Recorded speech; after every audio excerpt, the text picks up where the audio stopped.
हो। अपने सखी सलेहर से कहे कि हमार मर्द जौन हो बहुत बेकार हो। सखी का कही का कहे मास्टर, सखी मोरा पियावा बेकार,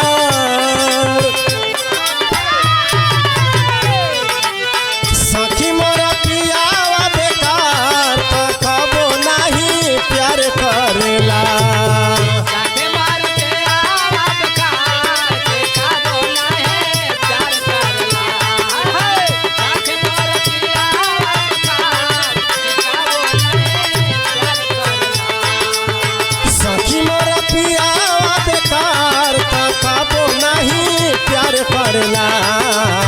सोचत में हो जाला अंधार, सोचत में हो जाला अंधार, से जरिया पर मार करला।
बहुत दुख के साथ आज कहना पड़ रहा है, कलकत्ता में गैंग रेप हुआ।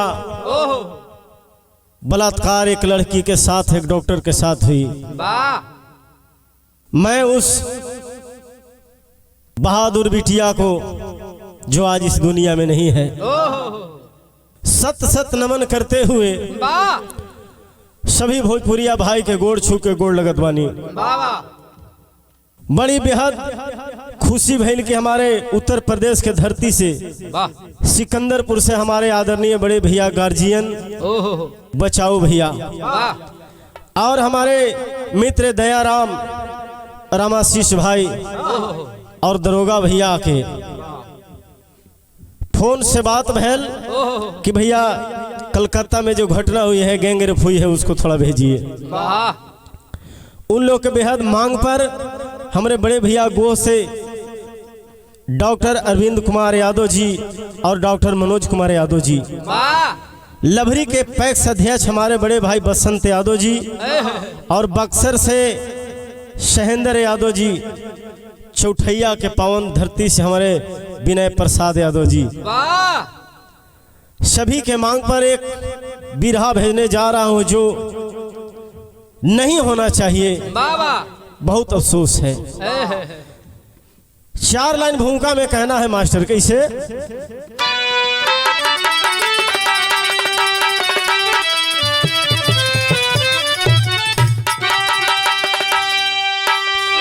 कहते थे अंग्रेज बड़ी बुरा थे यारो, अरे असमति को लूटते थे बनते यारो, हिंदुस्तान गर्भ से बड़ी विश्व गुरु कहता, बहनी बेटिया का यहाँ असमति लुटाता, यही एक बेटी बनती बहन और माता, पूरे संसार में यही गुण जो गवाता, बहुत कुकर्मी हो गए हैं नीच कमीना, लूटते असमत को यार सम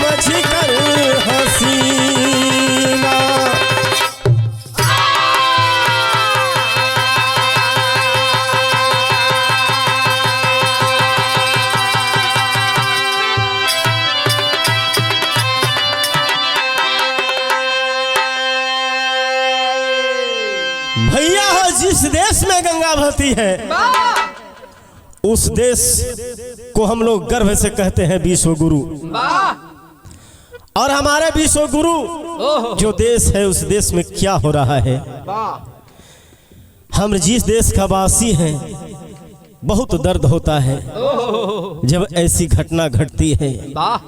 इंसान सब जगह तबाह है, मजबूर है, लाचार है। भैया केहू परदेश जाला कमाए बदे, लेकिन आज बेटिया के हम लोग घर से बाहर पढ़ाने की कोशिश करते हैं, कुछ सिखाने की कोशिश करते हैं। बेटा से कभी बिटिया कम नहीं है। लेकिन एक ठे गजल के लाइन लगल मास्टर, का लगल?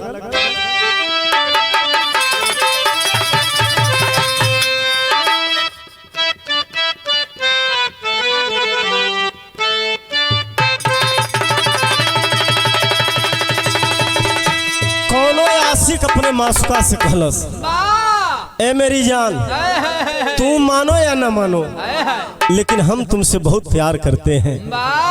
कैसे करते हैं? अरे हमने तुमसे प्यार किया है, हमने तुमसे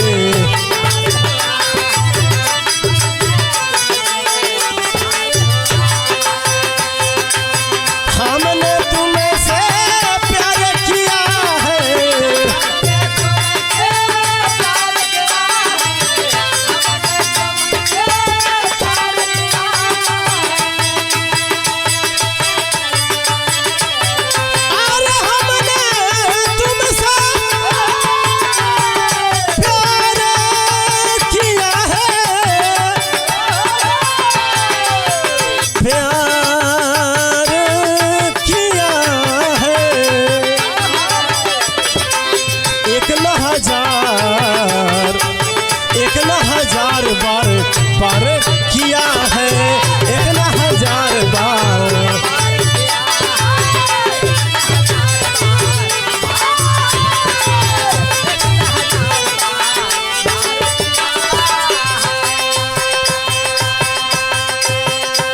लेकिन कवि जी भाव में लिखलन बड़ी सजा के, का लिखलन मास्टर?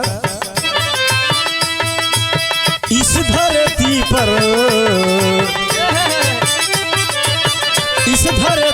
अब क्या हो रहा है, इस धरती पर अब क्या हो रहा है, इस धरती पर क्या हो रहा है, इस धरती पर अब क्या हो रहा है, इस धरती पर क्या हो रहा है, इस धरती पर क्या हो रहा है।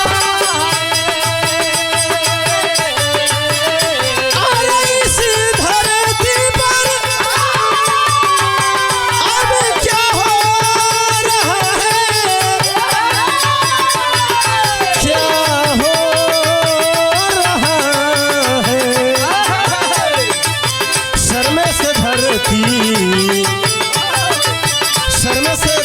शर्म सार हो रहा है, शर्म से धरती शर्म सार हो रहा है।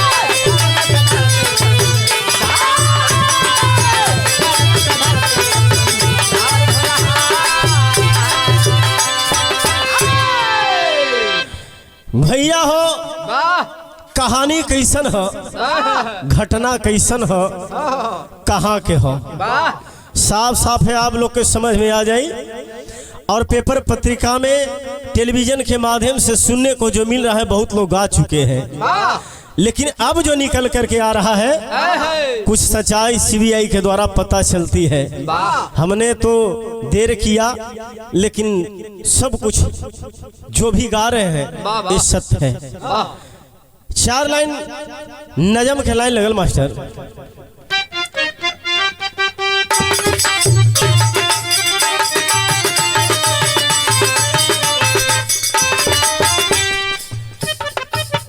घटना घटी एक कलकत्ता राजा धनिया में, पढ़ाई लिखाई ममता की चल गई पनिया में।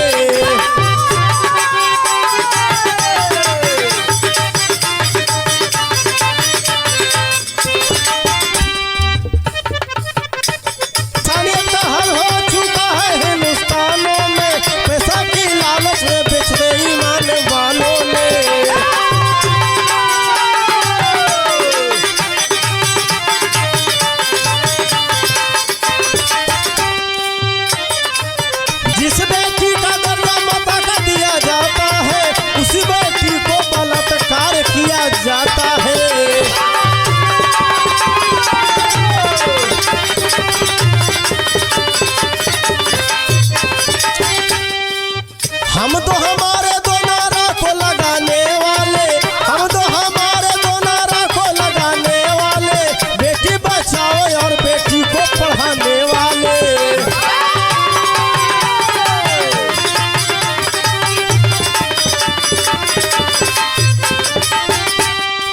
भैया हो तनका कहानी समझ लो।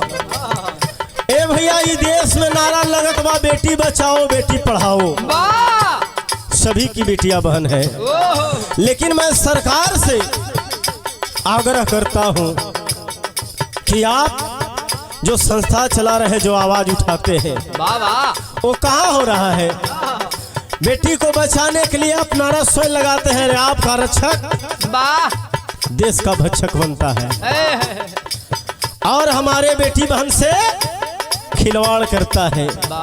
लोग बताते थे अंग्रेजों ने अत्याचार किया था, बेटी बहन को अस्मत को लूट लिया करता था, लेकिन आज अंग्रेज से भी बदतर हमारे हिंदुस्तान में है लोग। भैया हो सोदेपुर के रहे वाला शेखर रंजन और पत्नी के नाम किरहिनी देवनाथ और बिटिया के नाम ममिता देवनाथ। जो बाबूजी आज 89-90% अंक ला करके अपने माता पिता को गर्भ से सीना को चौड़ा कर देती है। माई बाबू के सपना रहल कि बेटिया के पढ़ाई लिखाई और ए बदे बाबूजी बेटिया के बात सुन करके माई बाबू कलन की बेटी तू पढ़ा, कोनो चीज में कमी ना आई। बाबूजी पेशे से का रहलन? दर्जी रहलन, कपड़ा सिलाई करत रहलन। ए भैया माई बाबू के बात मान करके बिटिया पीजी कर जाती है बहन और एडमिशन करवा लेती है। वही पश्चिम बंगाल में कलकत्ता शहर में जब एडमिशन होती है तो प्रिंसिपल कौन रहलन? कौन? संदीप घोष। ए बाबूजी उसी में पढ़ाई करने लगती है। बिरहा में गीत लगल मास्टर कैसे?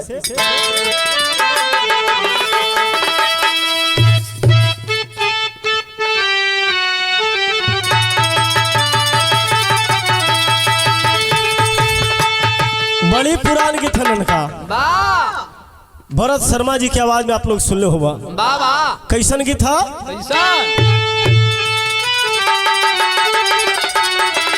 हर पिया सिवान से हरे अंधारे भाई लाई दे बरतानी देशिया पर डाले दर जाई।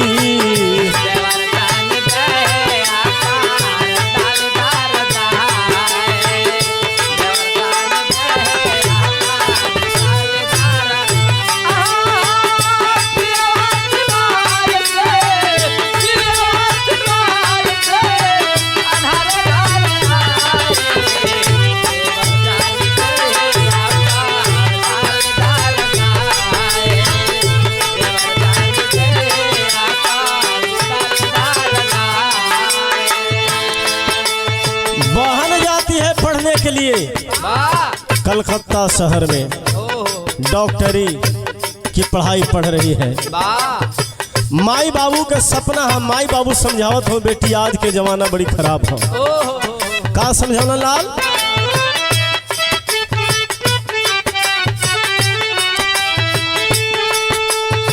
माई बाबू सपना दोनों,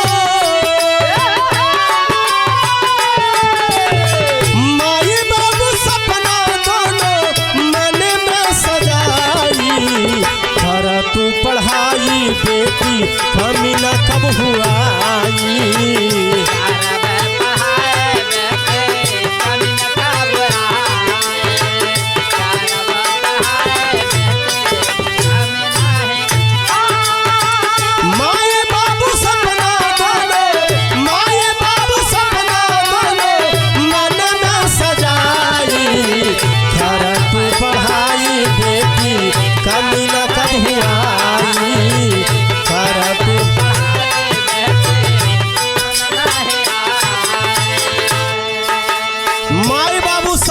सजावत हो बेटी तू चिंता मत करा, रुपया पैसा देहल हमार काम हो, मन लगा के पढ़। रहिया चली हा बेटी केहू से नया झूरैहा रहिया चलिहा बेटी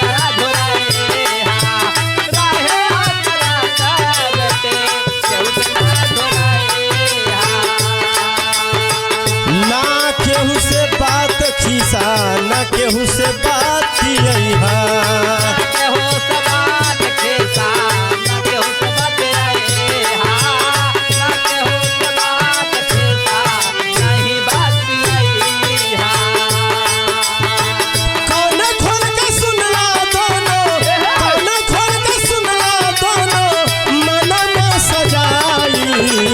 पढ़ाई बेटी कमी ना कब हुआई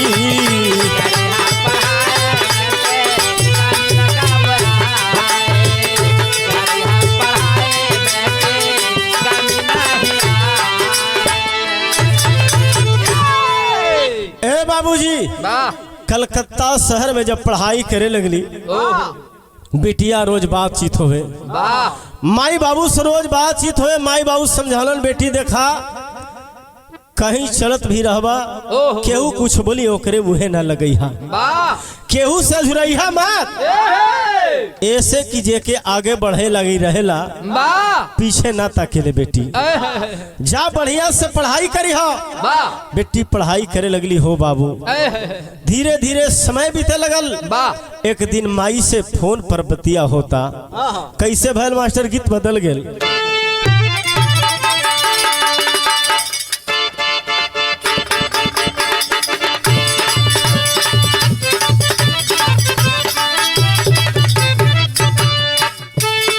बड़ी पुरानी गीत हनन का वो समय गवात रहे ये विजय लाल गुरु ओम प्रकाश गुरु देवनाथ गुरु सब गावत रहन हो चला बजरिया में बच के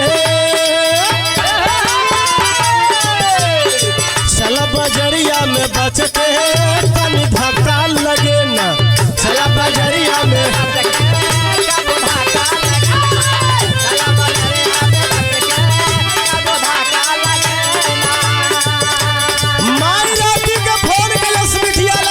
चिंता मत करिहा पढ़ाई लिखाई में कमी ना होए के चाहिए माई बोलेली समझाई माई बोलेली समझाई बेटी करा पढ़ाई माई बोलेली समझाई बेटी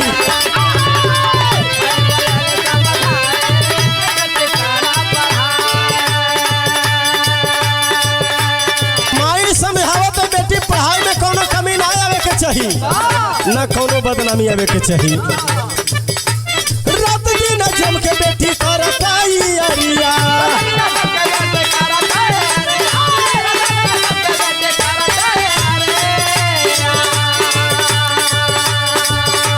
कुछ दिन बाद कहिए सरकारी नौकरिया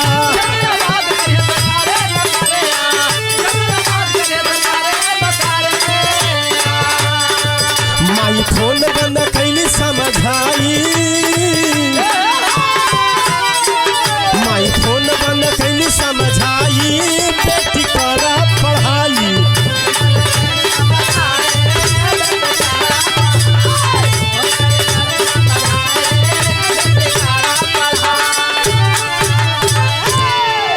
ए बाबूजी 11 बजे रात के ममिता से माँ बात करती है और बात करने के बाद बेटी से बोलती है बेटी खाना पीना हो गई बेटी बोलती है कि ना माँ अभी तो मैं पढ़ रही हूँ कुछ ही देर के बाद मैं भोजन करूंगी और जा करके सो जाऊंगी माँ तुम चिंता मत करो ए भैया ठीक वो 12 बजे वाली भयानक आती है बिरहा में गीत बदल गल मास्टर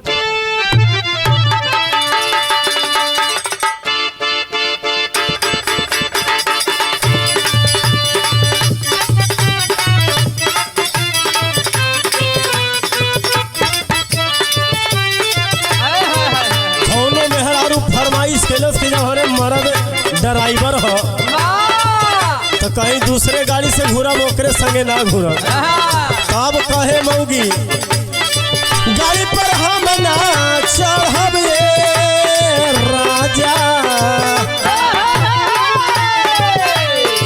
गड़ी पे हमला चढ़े राजा रेलिया के ड्राइवर गड़ी पे हमला चढ़े राजा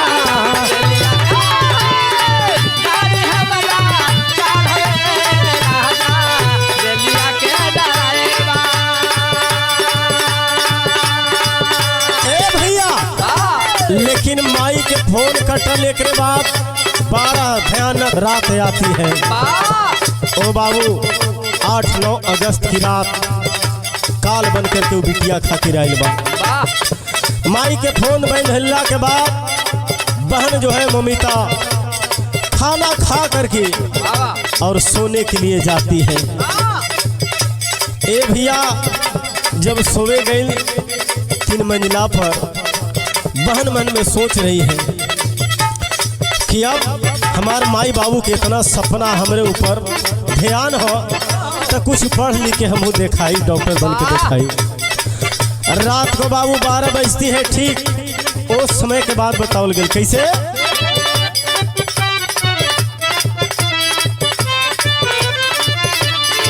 सूती गईली 3 मंजिल में जाके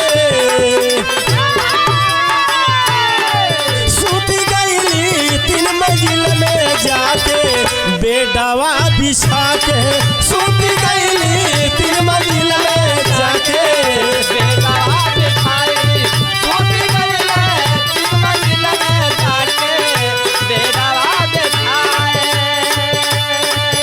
सेमिनार हॉल में 3 मंजिला पर जा करके बहन सोती है तबले देखती है क्या धीरे धीरे बीतल रतिया ओ दिन आयल बापी पतिया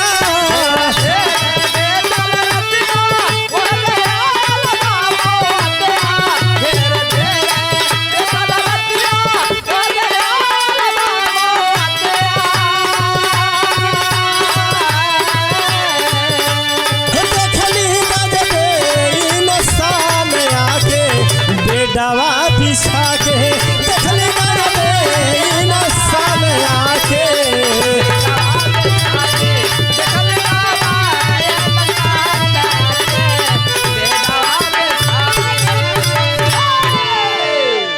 अच्छा बाबूजी कौर करेंगे 3 मंजिला पर जा करके बहन सोती है सेमिनार हॉल में।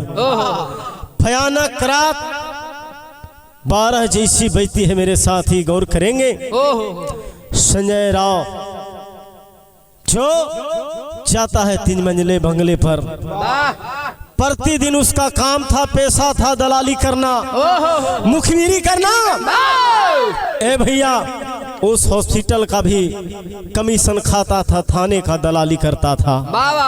और जब गए कुछ दिन पहले वो बहन से बकझक हुआ करती थी बहन उसके पेशे पर इनकार करती थी लेकिन झगड़ा होने के बाद भयानक रात 12 बजती है जब 8-9 की रात उस समय बाबू बहन देखती है रात को सोई है करवट फिरती है आंख खुलती है जब अखिया खुलल देखल कि संजय राय आन के बगलवा में बेड बिछा के सुतत बा। बहन उठ जाती है खट से बैठती है कलाई को पकड़ लिया और जब कलाई पकड़ ए बाबू डांट करके बहन आवाज लाती है अरे कमीने तेरे घर में माँ बहन नहीं है क्या बताओ इतने रात के तुम हमारे कमरे में किस लिए आए हो। बाबू इतना जब बतिया खलस हो बात धीरे धीरे बिगड़ गई। बिरहा में गीत बदल गए मास्टर कैसे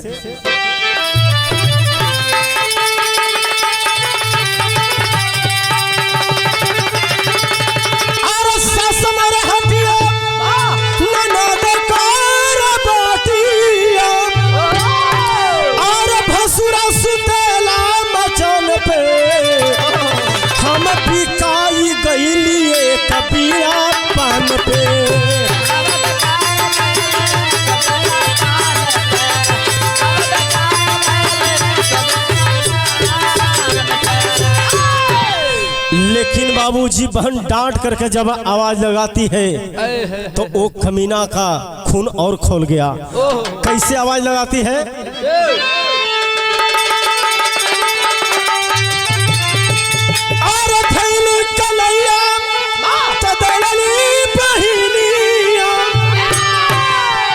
चेहरा पर चप्पल मारली ताल के, अरे पपिया तोड़ दे हम तोहरो गुमान के।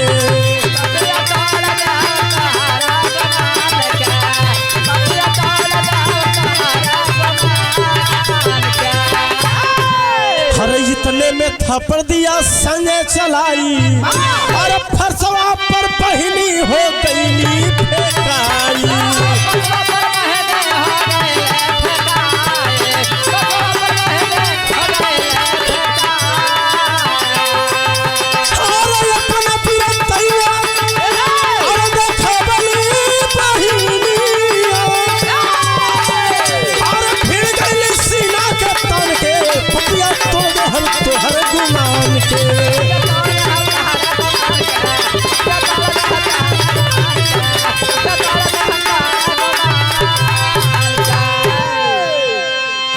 गौर करेंगे बाबू, बहन जो है इसे डांट करके दौड़ती है, चप्पल निकालती है, ताक से चप्पल चलाती है उस कमीना संजय राय के गालों पर, जड़ देती है 2 चप्पल।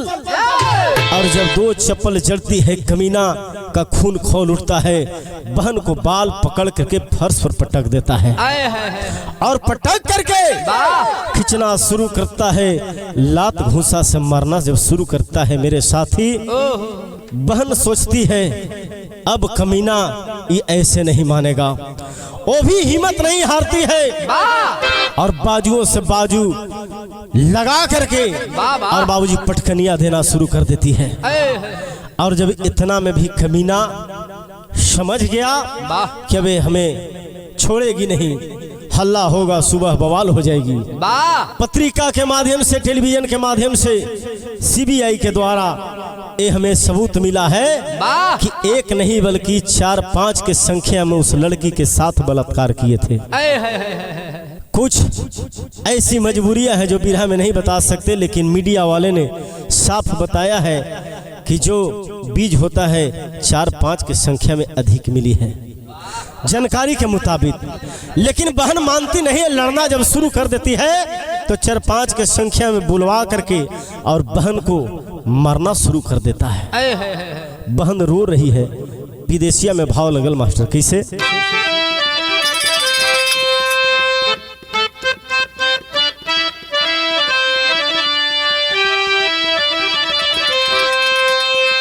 अरे हाथ जोड़ी ममता बोली, संजय से बयान बाहो, अरे अब छोड़ देता भैया बहिनी के जानवा। भैया चेतो के बुझाइल से कैला, हमके नैदानी में कुछ हो गल भैया, लेकिन अब मत मारा भैया, हमके छोड़ दे भैया। फट चलाई पापी, चश्मा के तोड़ी दिहलस, अरे काचा घुसरलस वही आँख की सामनावा। ये बाबू फेंट चलाता है, आंखों पर बार करता है, चश्मा टूट जाती है, कांच निकलती है मेरे साथी। इतना सभी कमीना मानता नहीं है, उस कांच को आंख के बगल में तराई में घुसेड़ देता है, खून छलना शुरू हो जाती है। बहन रो रही है, तबो न सबूरा भयल, हर पापी बेईमाना माँ के, अरे पिलसा भिड़ाई ना खून, खबरलस वो ही छनावा। सोचता है इसे नाखून खवाड़ देंगे और मारेंगे धमकाएंगे तो ये हमें मजबूर होकर के इज्जत लूटने से माना नहीं करेगी। लेकिन बहन मानने वाली कहाँ है? रो रही है लेकिन कह रहे भैया अब जो कुछ कैला भैल से भैल हमार इज्जतिया छोड़ दो भैया। लेकिन कमीना मानता नहीं है। और जब बलात्कार करन हो भैया, बहन ममिता सोच जाती है कि मेरा सब कुछ लूट ही गया, अब हमारा रह ही क्या गया। मैं अपने माँ को कैसे बताऊंगी, पिताजी को कैसे बताऊंगी। ए बाबू यही सोच करके सोचते हैं आत्महत्या कर लूं। लेकिन कमीना उससे बोलने का भी मौका देता न हो भैया। मारना शुरू करते हैं, गर्दन को तोड़ देते हैं। और जब गर्दनिया टूटल बाबू करा रही है, माँ मार रट लगाई है, पिताजी कह रही है। लेकिन बहल का मास्टर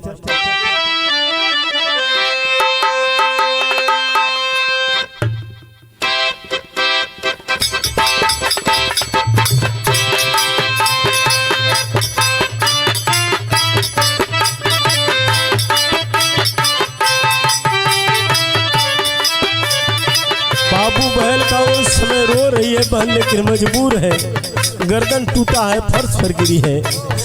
अतने में मानल नहीं पापी मुदैया हो, अतने में मानल नहीं पापी मुदैया हो। काट दिहल से बिटिया के हाथ हो।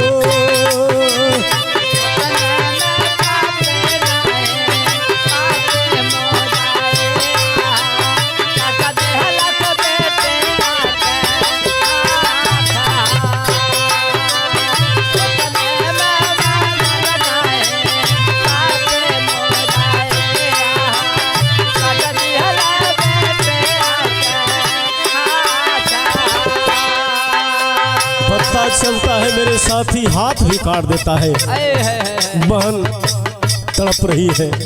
एक तरफ आंख में चश्मे की शीशे से वार किया खून निकल रहा है, दूसरे ओर बहन की पिलास से उंगली को कबाड़ दिया, नाखून को कबाड़ दिया, उस समय रो रही है। तीसरे दर्द गर्दन को कमीना तोड़ देता है। बहन सहन कर रही है, तब वो नहीं मानता है। लात घूसा मारत तोड़ ले पैर के खाया दिया हो। लात घूसा मारत तोड़ ले पैर के खाया दिया हो। क्यों नहीं देता भैया साथ हो।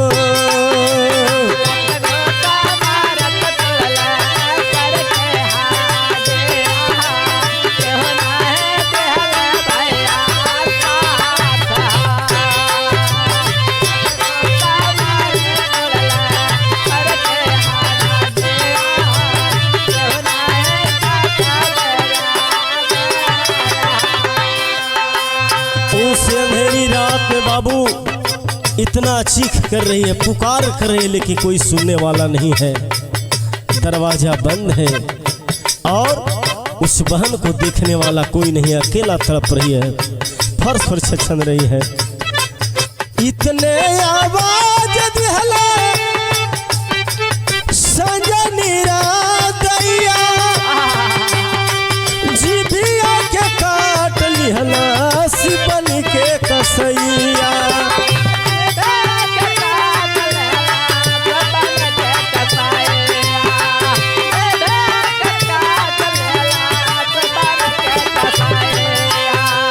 तब न सुकून मिलल पापी मुदैया के, तब न सुकून मिलल पापी मुदैया के।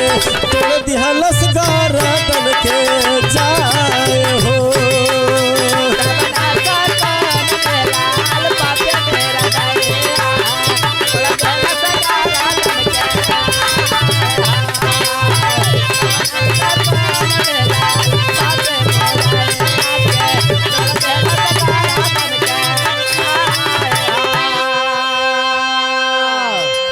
बाबूजी तब वो सुकून नहीं मिलता है। जा करके कमीनन बलात्कार करने के बाद बाबू गर्दन को भी तोड़ दिए, हाथ को भी काट दिए, तभी सुकून नहीं मिलता है। दोनों तरफ दोनों हाथ को दो व्यक्ति मिल करके चापते हैं और दो पैर में लग करके बाबू गुप्तांग भी फाड़ने की कोशिश करते हैं। ए भैया उस समय आल्हे में प्रमाण मिलल का मिलल मास्टर?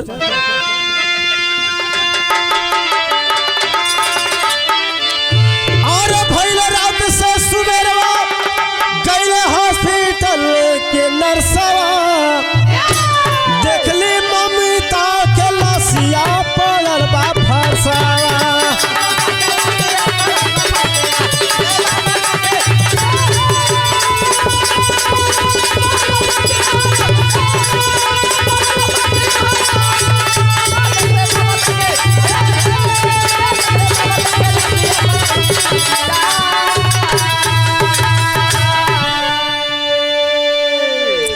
संजय राव साथियों संग 3 बजे 4 बजे भोर के बीच बताई जाती है। सीसीटीवी कैमरा के द्वारा पता चलता है कि वो बलात्कार करने के बाद उस लड़की को लोग मार देते हैं और मारने के बाद पुनः निकल जाते हैं। सुबह की बेरा है, हॉस्पिटल में नर्स जब पहुंचती है देखती है एक फर्श पर लाश पड़ी हुई है जिसका तन पर एक वस्त्र भी नहीं है। आन करके हॉस्पिटल में धीरे धीरे शोर करती है, धीरे धीरे बात फैल जाता है। उस समय बाबू भैल का कि धीरे धीरे फैलावली अरे हॉस्पिटल में खबरिया और सुन सुन के जुटी गई बड़े अधिकारिया।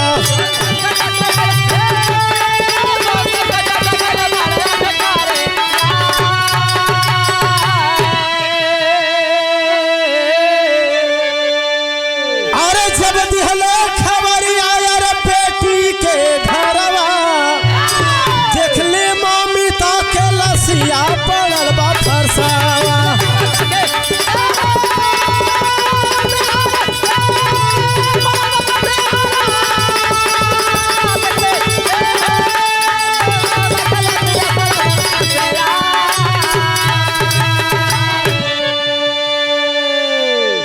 ममिता के पिताजी को जब फोन के द्वारा बताया जाता है तो फोन 1 से 2 बार कट जाती है। तीसरे बार में जब पिताजी उठाते हैं बोलते हैं भैया आप कहाँ से बोल रहे हैं? तो मैं हॉस्पिटल से बोल रहा हूँ कलकत्ता से।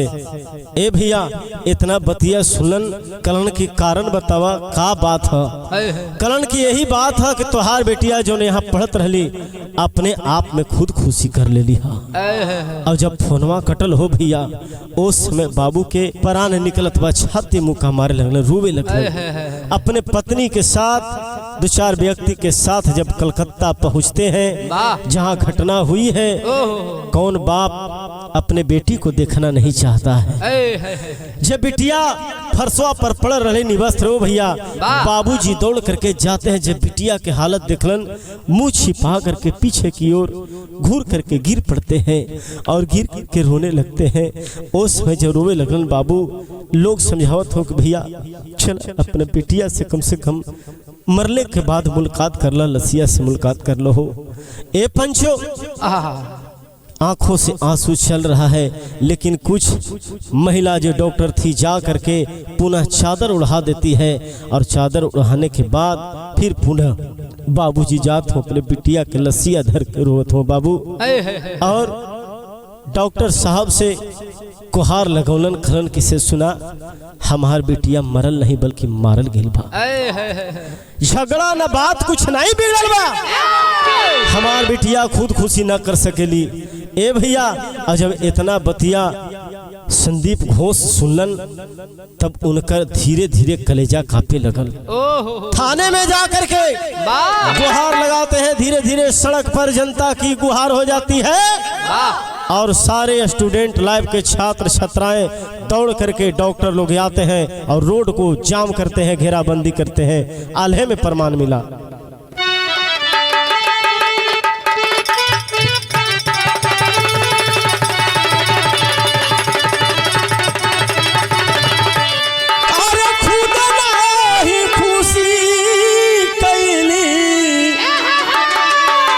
अरे हमारी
बेटी बहिनी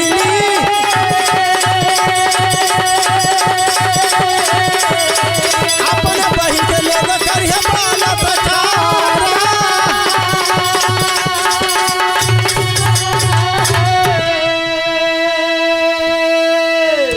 भैया हो थाने में जा करके गुहार लगाते हैं कि हमें बेटी को बलात्कार किया गया है, शोषित किया गया है और हमारे बेटी अपने से खुद खुशी नहीं की है।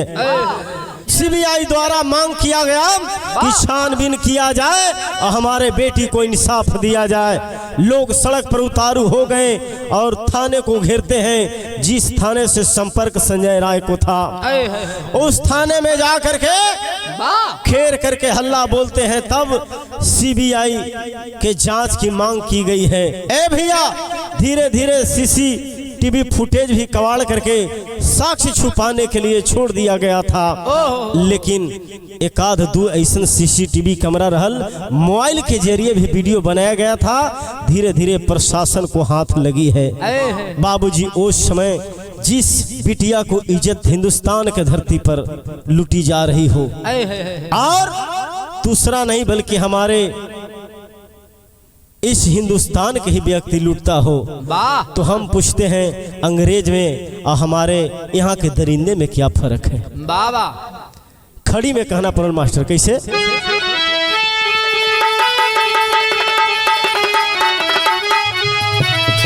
कैसे लोग प्रशासन पर भरोसा करी, भेजे जे हलखाना हथियारन के धारी।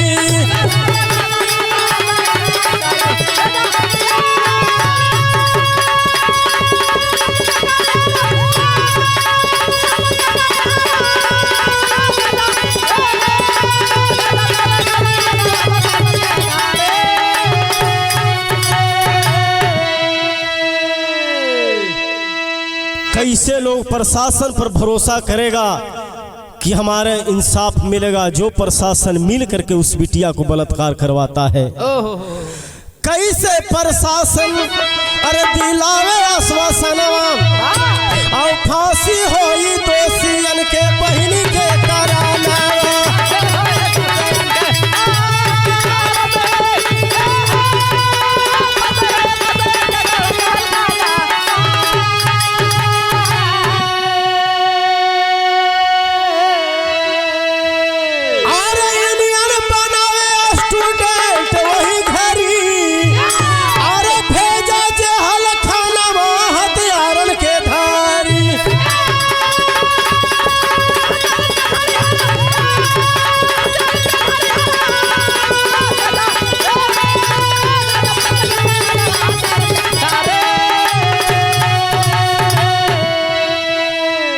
लोग गुस्से में तोड़ फोड़ करते हैं और कहते हैं कि जल्दी प्रशासन के द्वारा धर करके उस हत्यारों को और फांसी के फंदे तक लटकाया जाए न, हम लोग बैठने वाले नहीं हैं।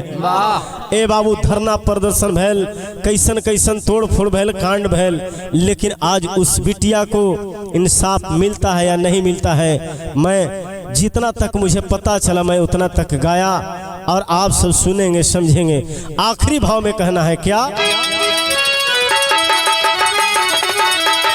पत्तू अच्छे काशी बुलू के प्रीतिया अरे लिखे इसहाक का भी सुंदर सा गीतिया।